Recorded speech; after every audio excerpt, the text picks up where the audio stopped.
जय बोलो देवादिदेव खजानक श्री भगवान महावीर स्वामी की जय जय जय। अहिंसा परमो धर्म की जय जय परम जय। पूज्य आचार्य गुरुवर श्री विद्यासागर जी महाराज जय की जय जय। परम पूज्य मुनिवर श्री अरह सागर जी महाराज की। हमारे जीवन में अनेक प्रकार की प्रवृत्तियां होती हैं, अच्छी भी और बुरी भी। अच्छी प्रवृत्तियां अनुकरणीय हैं और बुरी प्रवृत्तियां त्याज्य हैं, लेकिन लोक में बुरी प्रवृत्तियों के प्रति ज़्यादा रुझान दिखता है, अच्छी प्रवृत्तियों की प्रायः अनदेखी की जाती है। हम सबको ये पता है कि हम जैसा कर्म करते हैं हमको उसका वैसा फल मिलता है।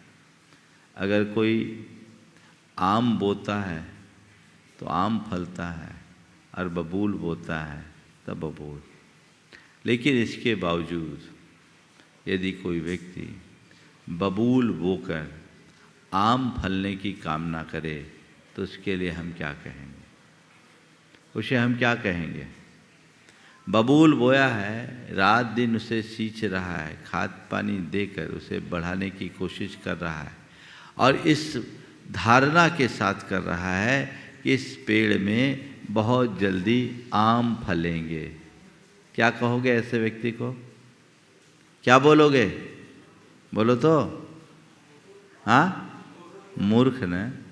बिल्कुल सही बोला आपने। थोड़ा अपने अंदर झांक कर देखना, कहीं मेरे भीतर ऐसे आदमी का कोई रूप तो नहीं है जो बबूल बोकर आम खाने की इच्छा कर रहा है। बस हमें यही सावधानी रखनी है। हम जैसा करेंगे वैसा भरेंगे, जैसा बोएंगे वैसा काटेंगे, जैसी करनी वैसी भरनी। ये उक्ति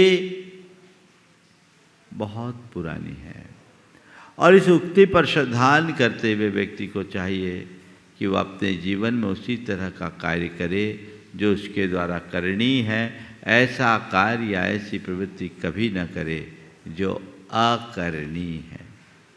हमारी दोनों तरह की प्रवृत्ति, एक प्रवृत्ति को हम पुण्य रूप कहते हैं तो दूसरी प्रवृत्ति को पाप रूप कहते हैं। पुण्य रूप प्रवृत्तियाँ अनुकरणीय हैं और पाप रूप प्रवृत्ति त्याग करने योग्य है। तो अपने आप को पाप से बचाने की भावना हर पल हम सबको रखनी चाहिए और बिना पाप से डरे मनुष्य का जीवन आगे नहीं बढ़ता। अब आज सवाल है पापों का। पाप करने के प्रति हमारी क्या दृष्टि है? आज 4 बातें आप सबसे मैं करूँगा। एक व्यक्ति वो है जिसे पाप का किंचित भी डर नहीं है, जो निडर होकर पाप करता है, जो पाप करके डरता है, तीसरा पाप से डरता है और चौथा डर के मारे पाप करता है। निडर होकर पाप करना, पाप करके डरना, पाप से डरना और डर के मारे पाप करना, चारों प्रकार के लोग हैं। सबसे पहली बात, जिन्हें पाप का कोई डर नहीं, उनके लिए उपदेश देने की कोई आवश्यकता नहीं है। बहुत अच्छी बात लिखी है। आज का पहला वाक्य है, दुष्ट लोग उस मूर्खता से नहीं डरते जिसे पाप कहते हैं, परंतु भद्रजन उससे सदा दूर भागते हैं। पाप जीवन का विनाशक है, जीवन को संताप पहुंचाने वाला है, जिससे हमारे जीवन में दुख, दारिद्र्य और दुर्गति हो। ऐसी प्रवृत्ति को कौन स्वीकार करेगा? तो जो समझदार है वो व्यक्ति कभी भी ऐसा कृत्य नहीं करते, लेकिन जिनमें नासमझी है, जिन्हें अपने आत्मा के हिताहित का कोई विवेक नहीं, वो इन सब चीज़ों से कभी नहीं डरते। हम अपने भीतर डर उत्पन्न करें कि मेरी प्रवृत्ति का फल मुझे मिलना है। जिस व्यक्ति को इस बात का भान होता है वो कभी भी पापात्मक क्रियाओं के प्रति उत्साहित नहीं होता, हमेशा उनसे दूरी उत्पन्न करता है, क्योंकि उसे मालूम है कि पाप से पाप उत्पन्न होता है, इसलिए आग से बढ़कर के भी उससे डरना चाहिए। अगर कहीं आग लगी हो और कोई कहे कि तुम आग में पैर रखो, आप पैर रखना पसंद नहीं करेंगे। कोई भी समझदार आदमी रखेगा क्या? मालूम है आग में पैर रखेंगे स्वाहा होगा। संत कहते आग में पैर रखने से शरीर स्वाहा होता है और पाप में पैर रखने से भव स्वाहा होता है। शरीर स्वाहा होगा तो केवल एक जीवन विनष्ट होगा और तुम्हारे परिणाम स्वाहा होंगे तो तुम्हारा भाव विनष्ट होगा। जैसे तुम आग से बचते हो उसे विनाशक मानकर, वैसे ही पाप से भी बचो उसे भयावह मानकर। पाप भयावह है, भाव की दुर्गति का कारण है, क्योंकि तुम्हें उसका फल भोगना ही पड़ेगा। लेकिन अज्ञानी लोग उस पाप से कभी डरते नहीं, करते रहते हैं। संत कहते हैं मूढ़जन पाप से नहीं डरते, लेकिन जब उसका परिणाम पककर सामने आता है तो सब तरफ रोना चिल्लाना शुरू कर देते हैं। संत कहते हैं भाई पहले ही तुम पाप से डरे होते तो तुम्हारी आज ऐसी दुर्गति नहीं होती। आज तुम्हारे जीवन में अच्छे बुरे जो भी संयोग है वह तुम्हारे अपने कृत्यों का ही परिणाम है। हमारे अच्छी प्रवृत्ति के परिणाम स्वरूप हमारे जीवन में अच्छे संयोग मिलते हैं और बुरी प्रवृत्ति के फलस्वरूप बुरे संयोग मिलते हैं। तो अच्छी प्रवृत्ति यदि हमारी होगी, हमारा जीवन अच्छा होगा और हम अपने जीवन को बेहतर बनाने में समर्थ होंगे। अपनी प्रवृत्तियों को देखिए, 24 घंटे मनुष्य प्रवृत्तियाँ करता है और उसकी जैसी प्रवृत्ति होती है उसके निमित्त से उसकी आत्मा में एक विशेष प्रकार का वाइब्रेशन होता है, जिसके फलस्वरूप उसके इर्द गिर्द रहने वाले कर्म के परमाणु उसकी और आकर्षित होकर उसकी आत्मा से चिपक जाते हैं और संस्कार के रूप में जुड़कर कालांतर में उसे अच्छा और बुरा फल प्रदान करते हैं। ठीक वैसे ही जैसे मैं यहाँ बोल रहा हूँ, सामने लगे कैमरे में सब कुछ रिकॉर्ड हो रहा है, रिकॉर्ड के साथ प्ले भी चालू हो रहा है। अब मैं जैसा बोल रहा हूँ वैसा रिकॉर्ड हो रहा है, जो एक्शन मैं कर रहा हूँ वैसा सब कुछ हो रहा है। अब मैं अगर सामने वाले चित्र को देखकर कहूँ अरे ये कैसा निकल गया, ये कैसा मेरा चेहरा आ गया, संत कहते हैं अब कहने से क्या फ़ायदा, कैमरा सामने था, उस समय तुम्हें सावधान रहना था। तुम्हारा जो एक्शन होगा कैमरा केवल उसको ही कैच करेगा, इसके अलावा और कुछ भी नहीं करेगा। तो तुम्हारी जैसी प्रवृत्ति होगी वैसे कर्म के संस्कार होंगे। बाद में तुम्हारे द्वारा कुछ भी कहने से कुछ नहीं होने वाला। आज जो कुछ तुम्हारे जीवन में घट रहा है वह तुम्हारे ही कृत्यों का प्रतिबिंब है और भविष्य में जो भी घटेगा वह सब तुम्हारी ही करनी का फल होगा। इस सत्य को जानो और अपनी प्रवृत्तियों के प्रति सावधान हो। तो जो निडर होकर के पाप करते हैं वो भले पाप कर ले, लेकिन उनका फल आज नहीं तो कल केवल उनको और उनको ही भोगना पड़ेगा। जिस दिन ये भावबोध होता है जीवन सुधर जाता है। कहते अंगुली माल बेखौफ होकर पाप करता था, जानवरों को मारना, राहगीरों को लूटना, उनकी हत्या करना और उनकी एक उंगली काट करके अपने गले में लटका लेना, ये उसका रोज का काम था। पूरे इलाके में उसके नाम का खौफ था। उस रास्ते को भी बंद कर दिया गया था क्योंकि अंगुली माल का इलाका है। इस इलाके से जो भी आज तक गुजरा है कभी सुरक्षित नहीं आ पाया है, ये सब में ख्यात था। लेकिन जब गौतम बुद्ध उधर से निकले, अंगुली माल के इलाके में गए, इस आवाज़ दिया ठहर जा, ठहर जा। बुद्ध ने चलते हुए कहा, मैं तो ठहरा ही हुआ हूं, तू कब ठहरेगा? मैं तो ठहरा ही हुआ हूं, तू कब ठहरेगा? अंगुलीमाल के सामने पहली बार किसी ने इस तरह का कोई जवाब दिया। उसने फिर से कड़कते हुए कहा, ठहर जा। उन्होंने कहा, मैं तो ठहरा ही रहा हुआ हूं, तू कब ठहरेगा? अंगुलीमाल आया, सामने आकर के पूछा, क्या तुम मुझे पहचानते नहीं? इस इलाके से गुजरे हो तो मेरा नाम तो सुना होगा। मेरा नाम अंगुलीमाल है। इस इलाके से जो भी गुजरा वो आज तक कभी लौट कर नहीं गया। मैं सबको मारता हूँ और उसकी एक उंगली अपने गले में लगा लेता हूँ। कमर तक लटकी उंगली की माला को दिखाते हुए उसने कहा। बुद्ध ने उससे कहा कि अंगुलीमाल, नाम मैंने तुम्हारा सुना है, पर मैं तुमसे एक ही सवाल करता हूँ, ऐसा तुम किस लिए करते हो? बोले, ये मेरी जीविका, इससे मैं अपने परिवार का पालन पोषण करता हूँ। बोले, ठीक, मुझे तरस आ रही है तुम्हारी बुद्धि पर कि तुम अपने परिवार के पालन के लिए हिंसा और क्रूरता के मार्ग को अंगीकार किए हो, पाप के मार्ग को अंगीकार किए हो। एक काम करो, तुम एक बार अपने परिवार से पूछ के आ जाओ कि वे तुम्हारे द्वारा जोड़ी हुई केवल संपत्ति को भोगने में ही तुम्हारे साथी होंगे या तुम्हारे द्वारा किए गए पाप को भी भोगने में तुम्हारा साथ देंगे। तुम जाओ, एक बार अपने परिवार से पूछ के आ जाओ। मैं यहीं खड़ा हूं, मैं कहीं जाऊंगा नहीं। पूछ कर आ जाओ, फिर तुम्हें जो करना है सो करना। बुद्ध के तेजस्वी शरीर और स्वर की दृढ़ता को देखकर वो वहीं से सीधे अपने परिवार से गया, बात किया, पूछने के लिए गया। सबने कहा, आप हमारे परिवार के प्रमुख हो, हमारा भरण पोषण करना आपकी जिम्मेदारी है। अब आप पाप करो, उसके भागीदार हम क्यों होंगे?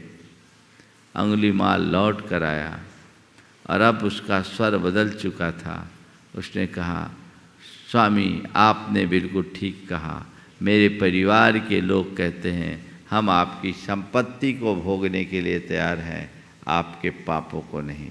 तब बुद्ध ने उसे समझाया, बता आखिर इस पाप का परिणाम क्या होगा?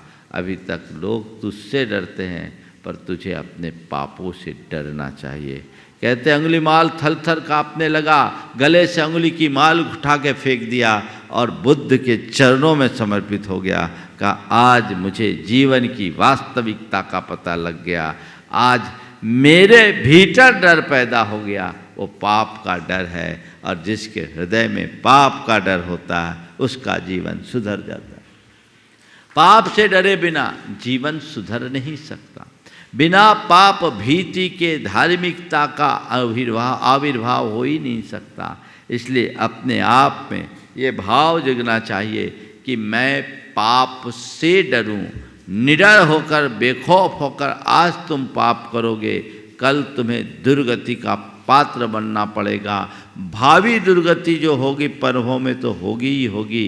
यहाँ पर भी हम दुनिया में अनेक लोगों को ऐसा देखते हैं जो जीवन में पाप करते हैं। कुछ दिनों तक सब खेल चलता रहता है, और जब भंडा फोड़ होता है, पाप का घड़ा फूटता है, तो उन कहीं के नहीं होते, चारों खाने चित्त हो जाते हैं। तो संत कहते हैं, डरना तो चाहिए ही। डर होगा तभी सुधरोगे। दो तरह के लोग होते हैं। मैं एक जेल में गया, वहाँ प्रवचन किया। वहाँ के जेलर थे, यादव थे, जुड़े हुए थे जैन दर्शन पर, उन्होंने PhD भी की थी। आग्रह करके मुझसे ले गए, इस स्थान का नाम नहीं बता रहा हूँ। जब मैं प्रवचन के लिए गया, कई बड़े बड़े जेलों में भी प्रवचन किया, तो वहाँ लगता था कि वहाँ जो कैदी अपराधी होते थे उन पर बड़ी भावनाएं होती थी और लोगों के प्राय आंसू बहते थे। उस दिन जब मैं गया तो देखा करीब 250 लोग थे। उपदेश दे रहा था, पर मुझे लगा नहीं कि इनमें 10-12 को छोड़कर कोई उपदेश के प्रति गंभीर है। तो मैंने ऐसे ही जेलर साहब से अपना प्रवचन देने के बाद पूछा, जेलर साहब ये तो कैदी जैसे लगते ही नहीं। तो उन्होंने कहा महाराज ये अपराधी हैं, पेशेवर अपराधी, ये कैदी नहीं है, ये सब कैजुअल लीव में आए। मामला बोले महाराज ये सब पेशेवर अपराधी हैं, बाहर अपराध करते जेल में आके सुरक्षित हो जाते हैं, थोड़े दिन बाद फिर इनको बेल मिलेगी और फिर जाकर के अपराध करेंगे, ये ऐसे लोग हैं। तो जो अपराध से नहीं डरता वो पेशेवर अपराधी बन जाता है और उसका जीवन यूं ही बर्बाद होता है, उसे कोई खौफ नहीं। लेकिन जिसके मन में अपराध से डर है वो कुछ होने पर भी कोई पाप अपराध नहीं कर सकता। तो जैसे अपराध का डर व्यक्ति को आपराधिक प्रवृत्तियों से बचाता है, वैसे ही पाप का डर व्यक्ति पापात्मक प्रवृत्तियों से बचाता है। अपने जीवन को एक सभ्य मनुष्य की तरह जियो, अपराधी की तरह नहीं। यदि तुम पाप से डरते हो तो तुम्हारे हृदय में सच्चे धार्मिकता का आविर्भाव होगा, और यदि पाप से डर नहीं तो तुम्हारे लिए कदम कदम पर खतरा मानकर चलना चाहिए। तो पहली बात, निडर होकर पाप करने वाले अपनी आत्मा के साथ बहुत बड़ा धोखा कर रहे हैं।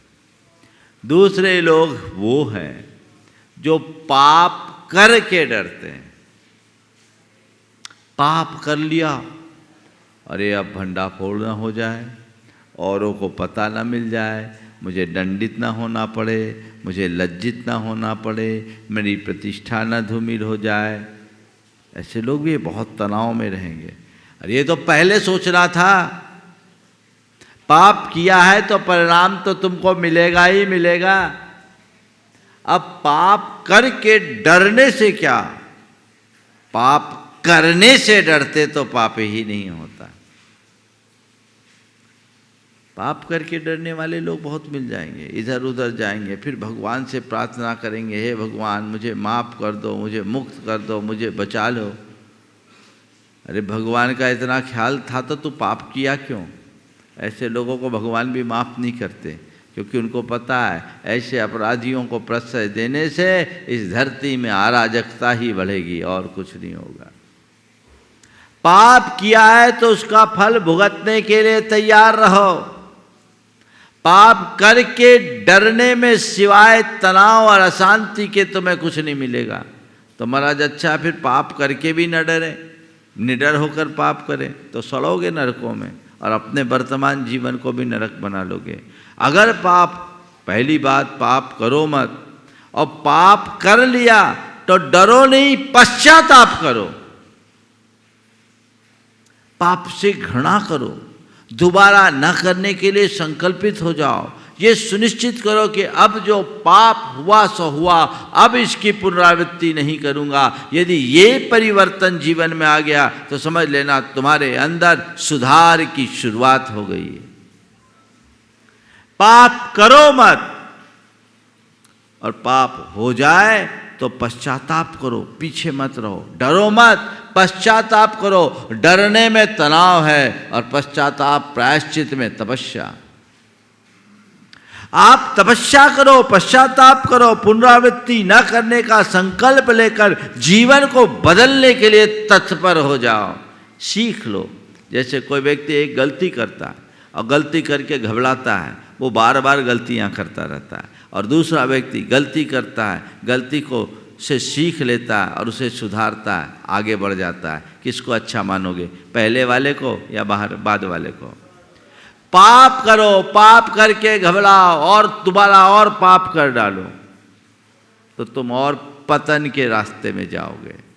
और कदाचित पाप कर लिए, अज्ञानता में पाप कर लिए, कोई बात नहीं, इसके बाद तुम्हारे मन में जागरूकता है, तुम्हारे मन में डर है और तुमने संकल्प लिया, प्रायश्चित किया, अपने आप को तपस्या में खपा दिया, सारा पाप साफ हो सकता है। समझ में आ रही है बात? तो कभी भी पाप करने के लिए उत्साहित मत हो। और यदि पाप कर बैठे हो तो डरो मत, पाप को का प्रायश्चित करो, पाप को साफ करने का उद्यम करो। पाप को साफ करोगे, पाप का प्रायश्चित करोगे तो जीवन सुधरेगा। प्रायः लोग तनाव में रहते, अब क्या करे, अब क्या करे, अब क्या करे। पाप को स्वीकार करो, मैंने पाप कर लिया, और गुरु से जाके प्रायश्चित लो, उसका पश्चाताप करो, या संबंधित व्यक्ति के पास जाकर उसे प्रकट करो और उसका पश्चाताप करो। जब किया है तो उसका फल भोगने के लिए तैयार रहो। सोचने का और कोई काम नहीं। तो पाप, निडरता से पाप करना और पाप कर के डरना, ये दोनों चीज़ें हमारे जीवन के लिए बहुत भयानक है। इसलिए इसको ध्यान रखना चाहिए। और कि भूलने से भी दूसरे के सर्वनाश का विचार न करो, क्योंकि न्याय उसके विनाश की युक्ति सोचता है जो दूसरे के साथ बुराई चाहता है। पाप से बचो, पाप से डरो। तीसरी बात, पाप से डरना। अपनी प्रवृत्तियों में सावधानी रखो और कभी कोई पापात्मक क्रिया में तत्पर मत हो जिसमें हिंसा हो, जिसमें अनैतिकता हो, जिसमें दूसरों का शोषण और दमन हो। ये सब पाप है। अपने आप को इससे बचा के रखो। मनुष्य धन पैसे के लोभ में या निहित स्वार्थों की पूर्ति के भाव से चाहे जिस तरह के हथकंडे अपना लेता है और पापों के प्रति उन्मुख हो उठता है, जो उसका पतन कराते हैं। तो कहते हैं भूल से भी दूसरे के सर्वनाश का विचार मत करो, क्योंकि न्याय उसके विनाश की युक्ति सोचता है जो दूसरों के साथ बुराई चाहता है। किसी का बुरा करके तुम अपना भला नहीं कर सकते। तुम दूसरों के लिए गड्ढा खोदोगे, खुद नीचे उतरना होगा, और दूसरों के लिए ऊंचा उठाओगे, तुम भी ऊंचे उठते जाओगे। गड्ढा खोदने वाला नीचे गिरता है और दीवार उठाने वाला ऊपर चलता जाता है। जितना बन सके अच्छा करने का पुरुषार्थ और उद्यम करो, बुरा किसी का सपने में भी मत करो। ये भाव अंतरंग में जगा के रखो तो जीवन में बदलाव आएगा। कोई भी पाप मुझे नहीं करना, ये सोच जब मन में बैठ जाती है तो फिर कुछ नहीं होता। लेकिन आजकल लोग इन सब बातों को बिल्कुल नहीं सोचते। कदाचित आप लोग अपराध से तो फिर भी डर जाते हो, पर पाप से नहीं डरते। ध्यान रखना, अपराध पाप का प्रकट रूप है। कोई भी अपराध तब होता है जब मन में आता है। पाप की शुरुआत मन में से होती है और वही प्रकट होकर के अपराध बन जाता है। मैं आपसे कहूँगा, तुम्हारे अपराध को रोकने के लिए ढेर सारे कानून हैं। कानून तुम्हें अपराध से रोकता है, पर एक धर्म ही है जो तुम्हें पाप से बचाता है। कदाचित हो सकता है कि तुम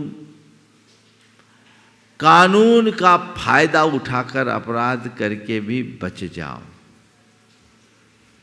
लेकिन पाप करके कभी नहीं बच सकोगे।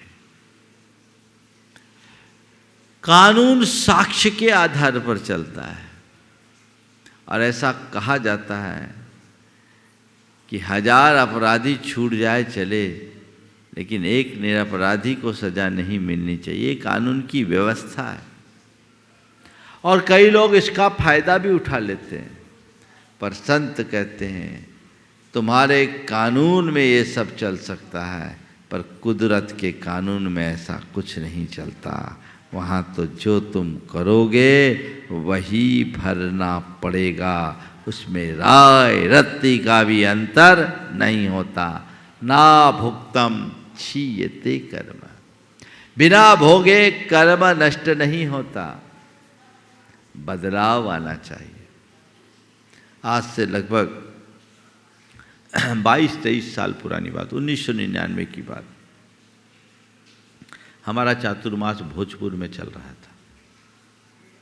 अखबार में एक संपादकीय लेख, अग्रलेख था और उस दिन का उसका शीर्षक था आह और वाह।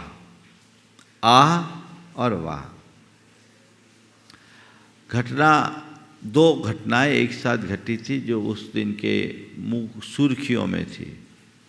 पहली घटना थी अदालत परिसर में खूनी खेल खेलने वाले सभी अभियुक्त बाइज्जत बरी। और दूसरी घटना थी कि एक गर्भवती महिला के साथ सामूहिक दुष्कर्म कर हत्या करने वाले सभी को आजीवन कैद। उसका संपादकीय था आह और वाह। अदालत परिसर में 2 गैंगवार हुआ पर कोई साक्ष्य नहीं मिला, सब छूट गए। और दूसरा प्रसंग था रायसेन के सत्र न्यायालय का, जिसे उस समय वहाँ की जिला जज थी डॉक्टर बिमला जैन। उन्होंने फैसला दिया था कि एक गर्भवती महिला के साथ सामूहिक दुष्कर्म करके लोगों ने हत्या किया। मैं उसे पढ़ ही रहा था कि बिमला जी मेरे पास आ गई।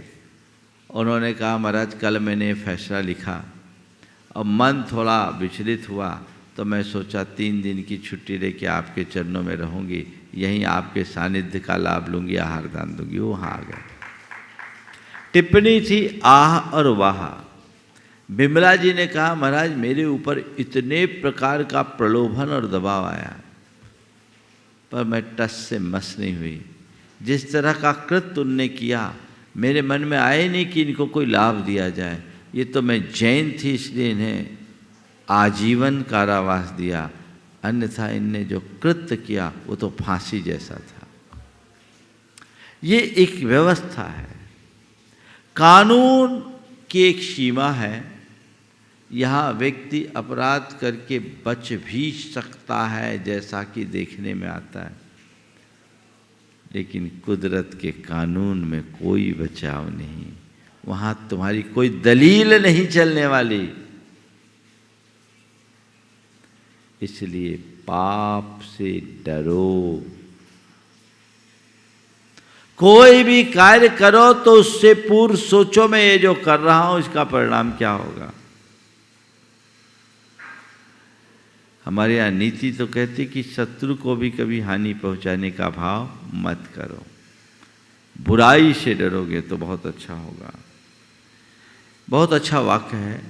मैं गरीब हूँ ऐसा कहकर किसी को पाप कर्म में लिप्त नहीं होना चाहिए, क्योंकि ऐसा करने से वह और भी नीची दशा में पहुँच जाएगा। मैं गरीब हूँ ऐसा कहकर किसी को पाप कर्म में लिप्त नहीं होना चाहिए, क्योंकि ऐसा करने से वह और भी नीची दशा में पहुँच जाएगा। पाप के कारण तो गरीब हुआ, और गरीबी में और पाप करेगा तो महादारिद्र्य को भोगने वाला हो जाएगा। कहने का आशय ये है कि किसी भी परिस्थिति में अपने आप को पापों से बचा करके चलना चाहिए। और कहते हैं जो मनुष्य आपत्तियों द्वारा विषाद में पड़ना नहीं चाहता उसे दूसरों के अपकार करने से बचना चाहिए। तुम चाहते हो मेरे जीवन में कोई आपत्ति ना आए तो दूसरों का बुरा करने से बचो। अगर तुम दूसरों का बुरा करते रहोगे तो अपने जीवन का भला कभी नहीं कर सकोगे।